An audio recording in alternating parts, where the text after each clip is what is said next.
আসসালামু আলাইকুম, সকলকে শান্তি বর্ষিত হোক। আজকে আমরা যাদেরকে নিয়ে কাজ করি তারা এই পেশায় কখনো আসার আগে এক্সপার্ট থাকে না। কিছু হয়তো থাকে যারা আইসি লেভেলে ক্লাস করে আমাদের কাছে, কিন্তু বাকি যারা সবাই একদম ফ্রেশ নতুন। তো নতুনদেরকে নিয়ে আমরা এই জটিলতর কাজগুলো করার চেষ্টা করি, শেখানোর চেষ্টা করি। তো ডে বাই ডে তাদের শেখানোর জন্য নতুন কৌশলগুলো অ্যাপ্লাই করি। সবসময় আসলে এক কৌশল দিয়ে হয় না, কৌশল চেঞ্জ করতে হয়। তা আমরা কৌশল চেঞ্জ করি অনেক সময়। হয় কি আমরা একটা সাবজেক্ট সেকশন একদিনে বুঝিয়ে ফেলতে পারি, আমরা কিন্তু একদিন বুঝাই না, 2 দিন 3 দিন 4 দিন ভেঙে ভেঙে ভেঙে ভেঙে বিভিন্ন স্টেপ বাই স্টেপ আমরা এটা করানোর চেষ্টা করি। তো আজকে আমরা যে চার্জিং সেকশনটা নিয়ে কাজ করার চেষ্টা করছি, আমরা চায়নাগুলো একটু বুঝালাম, তাই না আমাদের ভাই? চায়নাটা আমরা শেষ করলাম। চায়নাটা করার সময় আমরা কী কী পাইছি বলুন তো? এখানে আমরা চায়না করার সময় আমরা কি বিবাস কানেকশন পেয়েছি?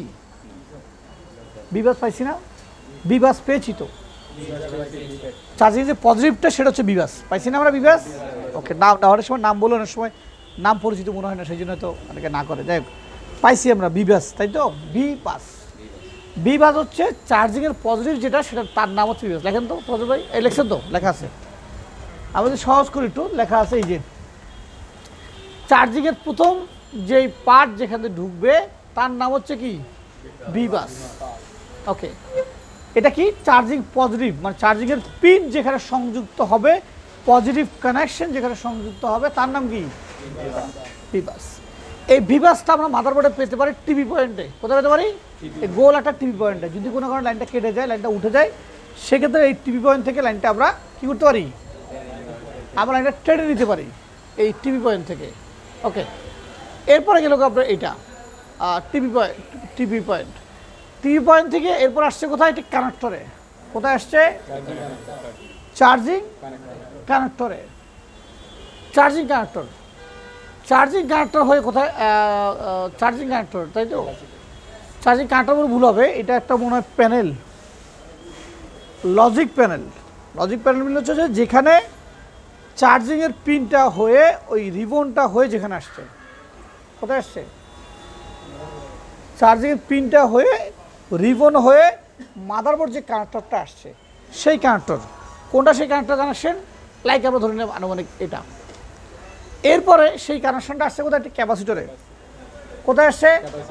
ক্যাপাসিটর আসছে। ক্যাপাসিটর আসার পরে একটা আইসিতে যুক্ত হয়েছে ওবিপি। কোথায় আসছে? আমরা এই ওবিপির ডিটেল এখন বলবো না, এটাকে আরও বিস্তারিত আমরা ডিপে যাব, ডিপে গিয়ে আমরা ডিটেল এটা পরবর্তীতে বলবো ওবিপিটা। তাহলে ক্যাপাসিটর আসছে, ক্যাপাসিটর এসে ঢুকছে কোথায়?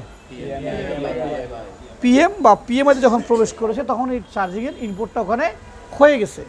এখন বিষয় হচ্ছে যে এখানে এই যা পর্যন্ত শুরু থেকে এই এতগুলো 1টা 2টা 3টা 4টা 5টা অ্যারাউন্ড 5-6টা কানেকশন আসছে। এই 5-6টা কানেকশন আসা পর্যন্ত কত ভোল্ট থাকবে ওখানে? 5 ভোল্টটা কিসের ভোল্ট? এটা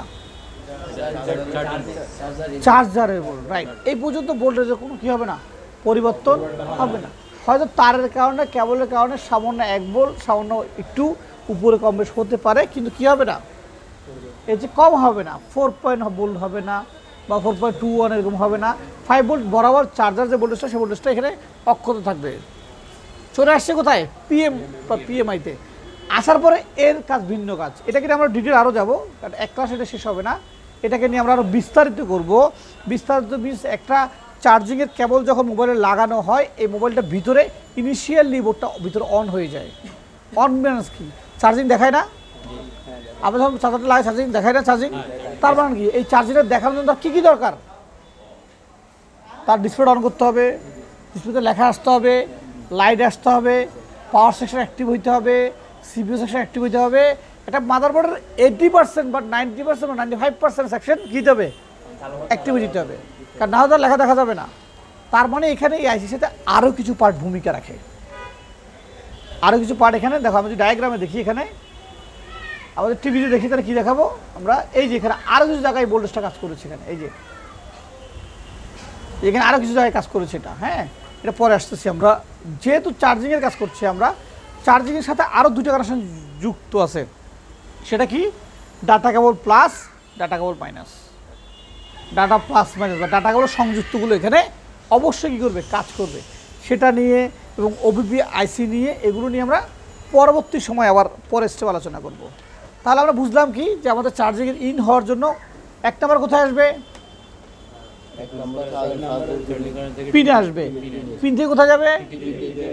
টিপিতে যাবো। যদি কোনো লাইনটা কেটে যায় আমার চার্জিং পিন থেকে, সেখানে আমি টিভি পয়েন্ট থেকে লাইনটা ওখানে কি করতে পারবো? ডাইরেক্ট টেনে দিতে পারবো। তারপর যা ধরো আমাদের এই রিবনটা কেটে গেছে কোনো কারণে, আর রিবন আমার কাছে নাই, তখন ডাইরেক্ট তারটা এখান থেকে আমি এখানে মারতে পারবো, কোনো ব্যাপার না। তারপর ক্যাপাসিটরে যাবে বা ওবিপি আইসিতে যাবে, তারপর পিএমআইতে প্রবেশ করবে। এখন এমত অবস্থায় যদি একটা ক্যাপাসিটি এখানে শর্ট হয়, আমরা একটা ক্যাপাসিটি লিখছি, এখানে আরও একাধিক ক্যাপাসিটি যুক্ত আছে, এখানে একটা লিখছি, লাইক এই ক্যাপাসিটি যদি শর্ট হয়ে যায় তাহলে কী হবে? ধরো আমাদের ক্যাপাসিটিটা শর্ট হয়ে গেল, এটা এখন শর্ট, কী হবে? যদি ডিরেক্ট এটা শর্ট হয়ে যায়, এক্ষেত্রে সেটা চালুও হবে না, চালুও না হতে পারে, শর্ট হয়ে যেতে পারে।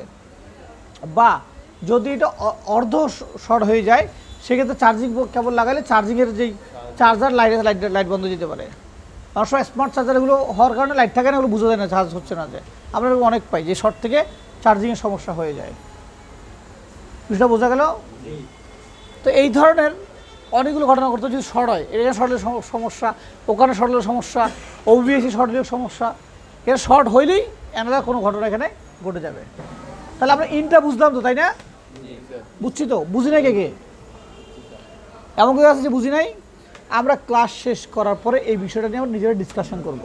সবচেয়ে ইম্পর্টেন্ট, আসলে আমরা সব জিনিস তো মুখস্থ রাখতে পারবো না, তাই মুখস্থ রাখার জগতও না, কিন্তু কাজ করার জন্য একটা নির্দিষ্ট কাজের প্রক্রিয়া বা নির্দিষ্ট একটা বিষয়ের মধ্যে কী থাকতে হবে? নলেজ থাকতে হবে। নলেজ না থাকলে হবে না।